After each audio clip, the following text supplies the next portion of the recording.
Chers petits amis, je vais vous raconter l'histoire du petit lutin noir, que vous pourrez suivre avec moi dans votre livre. Vous saurez que le moment est venu de tourner la page lorsque vous entendrez le coucou chanter comme ceci. À présent, commençons. Au cœur de la forêt vivait une gentille fée.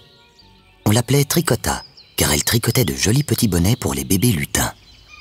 Ce jour-là, la fée Tricota rendait visite à une maman lutin qui venait de mettre au monde 2 jumeaux en tout point pareils.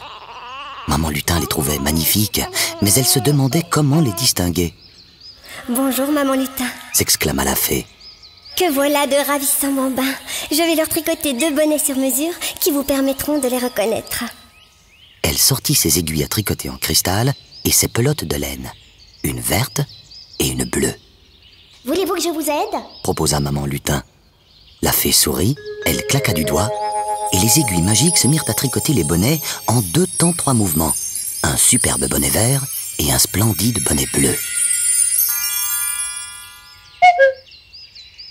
La fée Tricota prit le bonnet vert pour le poser sur la tête du premier lutin. « Avec ce bonnet vert, dit gentiment la fée, tu seras l'ami des plantes et des arbres. Tu seras capable de les reconnaître comme nul autre.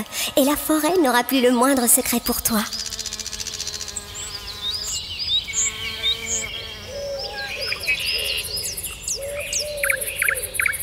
Ensuite, la fée prit le bonnet bleu et le posa sur la tête du second petit lutin. « Avec ce bonnet bleu, dit doucement la fée, tu seras l'ami des poissons, des étangs et des rivières. Tu les connaîtras mieux que quiconque et le monde aquatique sera pour toi sans mystère. »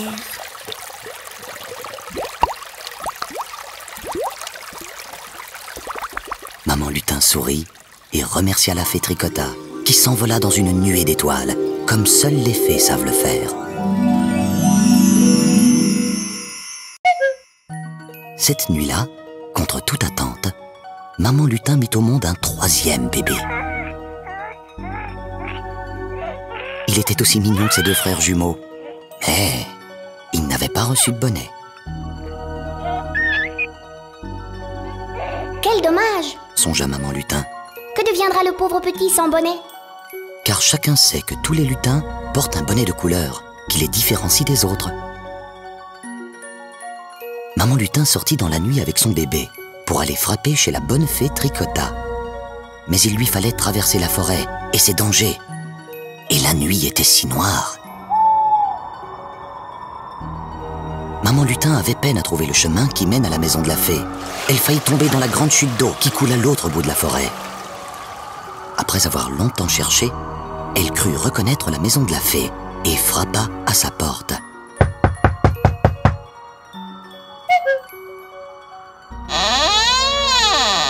C'est une sorcière hideuse qui lui ouvrit, toute de noir vêtue.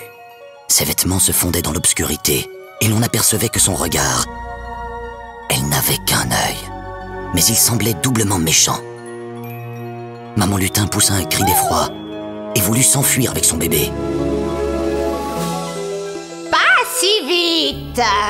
susurra la sorcière d'une voix mielleuse.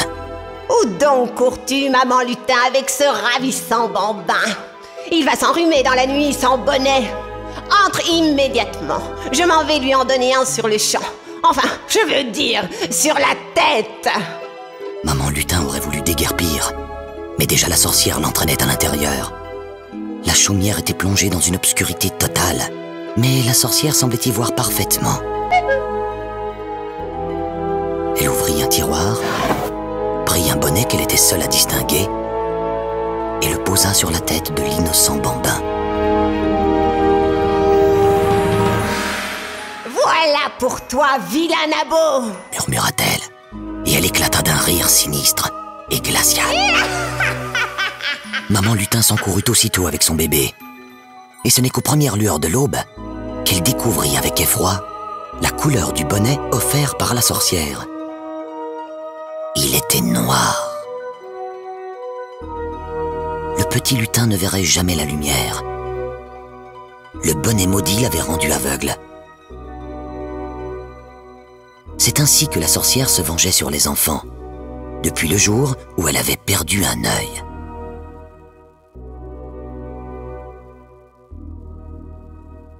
Par chance, le petit lutin ne semblait nullement affecté par son infirmité. Il était trop jeune pour comprendre et paraissait même plutôt réjoui, car le cadeau de la sorcière avait au moins pour mérite de lui tenir chaud aux oreilles.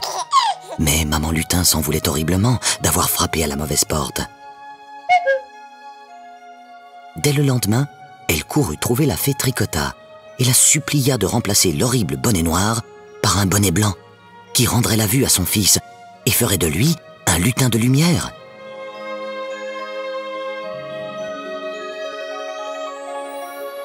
Hélas, Fit tristement la fée. quand un lutin reçoit un bonnet, c'est pour la vie. Nul n'a le pouvoir d'en changer. Maman lutin pleurait tellement que la fée voulut quand même lui redonner un peu d'espoir. Il y a un seul cas où il est permis de remplacer un bonnet noir. C'est quand le lutin qui le porte voit mieux que les autres lutins de son âge. Mais c'est impossible. Protesta la mère, Il est aveugle. S'il peut prouver qu'il voit mieux que les voyants, il retrouvera la vue. répondit la fée. Et maman lutin s'en alla, en se demandant comment un aveugle pourrait voir mieux que les autres.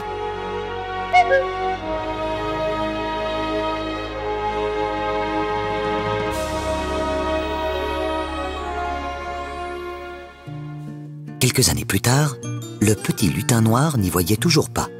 Mais cela n'affectait pas son caractère. Il riait de tout, et même des mauvaises farces que lui faisaient ses deux autres frères. Le petit lutin vert jouait à remplacer la salade par des orties dans son assiette. Le petit lutin bleu jetait des poissons vivants dans son verre d'eau, quand il ne s'amusait pas carrément à le faire trébucher sur une racine ou tomber dans un étang. C'est ainsi que le petit lutin noir avait appris à nager et à repérer les obstacles. Il se débrouillait bien, le petit lutin noir. Il mettait toutes ses capacités à analyser le monde obscur qui l'entourait et à l'apprivoiser du bout de ses 10 doigts. Un simple effleurement d'écorce le renseignait précisément sur sa position. Il écoutait la forêt et la rivière, en retenait tous les sons, toutes les odeurs, tous les frémissements. Rien ne lui échappait.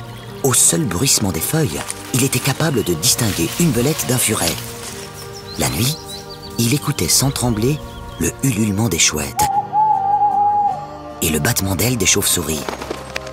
Il n'avait pas peur du noir, qu'il connaissait si bien.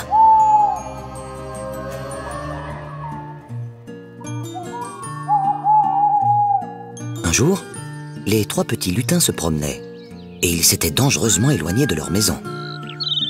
Le petit lutin noir dit à ses 2 frères: « Il est déjà 6 heures du soir, il est temps de rentrer. » Comment peut-il savoir l'heure? se moqua le petit lutin vert. « Je viens d'entendre un rossignol appeler ses petits pour le repas du soir. » répondit le petit lutin noir. « Il est grand temps, et nous sommes très loin de la maison. » Comment peux-tu savoir où nous sommes? Lança le petit lutin bleu. « J'ai compté les pas, 3952, et j'entends la grande chute d'eau qui coule à l'autre bout de la forêt. Si on ne rentre pas, maman va s'inquiéter. » Comme ses frères ricanaient, en le traitant de froussard, le petit lutin noir dut se résoudre à rentrer seul. Quand il arriva, la nuit tombait déjà, et maman lutin était folle d'inquiétude. Elle s'assit sur le pas de la porte pour guetter le retour des petits lutins verts et bleus. Mais à minuit, il n'était toujours pas là, et maman lutin s'assoupit. Le petit lutin noir, lui, ne dormait pas. Il décida de partir à la recherche de ses 2 frères. C'était une nuit sans lune, et l'on y voyait goutte. Le petit lutin noir s'enfonça dans la forêt en comptant ses pas. 261. C'est ici qu'il avait tourné à droite. Et du bout des doigts, il reconnaissait l'arbre qui s'élevait au début du sentier menant à la grande cascade. Il ne lui restait plus qu'à se laisser guider par le bruit de l'eau. Pendant ce temps, les lutins verts et bleus s'étaient perdus. Ils marchaient à tâtons dans la forêt obscure, en trébuchant, en se cognant aux branches. Apeurés, ils sursautaient au moindre bruit.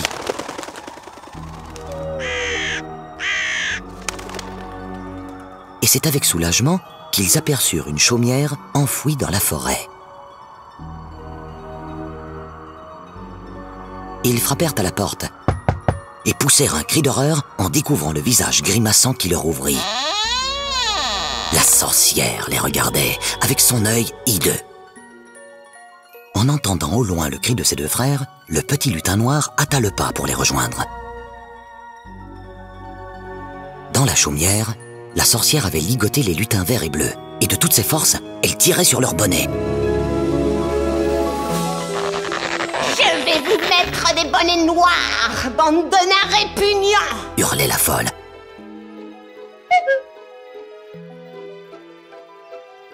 Mais on ne change pas si facilement le bonnet d'un petit lutin. Et à force de tirer, la sorcière allait leur arracher la tête. Et comme les bonnets résistaient, elle décida de la leur trancher pour de bon. Et s'en alla chercher une hache bien aiguisée dans la remise. « Je vais vous scalper, misérable nabo !» précisa-t-elle. Parvenu à la chaumière, le petit lutin noir s'était caché sous un seau, et il avait tout entendu. Il profita de la sortie de la vilaine femme pour se faufiler à l'intérieur, en refermant la porte à double tour. C'est moi, n'ayez plus peur. Et de ses mains habiles, il défit les liens de ses deux frères encore tremblants. Mais déjà, l'infâme sorcière revenait avec sa hache. Et quelle ne fut pas sa surprise en tombant nez à nez avec la porte qui s'était refermée comme par enchantement. Mais c'est de la sorcellerie! Vociféra-t-elle de sa voix de crécelle. Par la vitre, elle aperçut les deux lutins qui avaient défait leurs liens et leur frère au bonnet noir.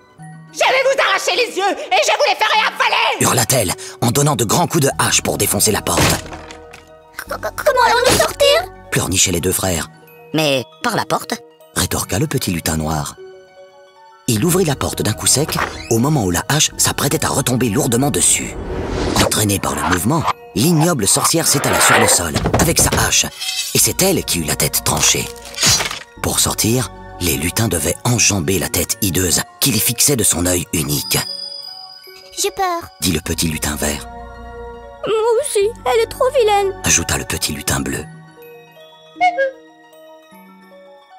Seul le petit lutin noir n'avait pas peur, car il ne l'avait jamais vue. Au jugé, il donna un grand coup de pied dans la tête ensanglantée qui s'en alla rouler dans le feu de la cheminée. Les petits lutins se mirent en route pour rentrer chez eux, mais la nuit était si noire que le petit lutin bleu tomba dans l'eau de la grande cascade. Au secours, elle est trop froide. Cria-t-il. Et au son de sa voix, le petit lutin noir parvint à le repêcher. Alors, le petit lutin bleu promit qu'il ne s'amuserait plus jamais à le faire tomber dans l'eau. Un peu plus loin, un vieil arbre s'abattit sur le petit lutin vert. Alerté par le craquement, le petit lutin noir eut juste le temps de tirer son frère vers lui pour l'empêcher d'être écrasé. Le petit lutin vert promit qu'il ne s'amuserait plus jamais à le faire trébucher dans les racines. C'est ainsi qu'ils rentrèrent chez eux sains et saufs, au grand soulagement de maman lutin, qui les croyait morts tous les trois. Et quelle ne fut pas sa surprise d'apprendre que c'était le petit lutin noir qui avait sauvé ses deux frères. Ils allèrent se coucher, et pour la première fois, le petit lutin noir fut réveillé par le soleil. Pour la première fois, ses yeux s'ouvrirent sur le monde qui l'entourait.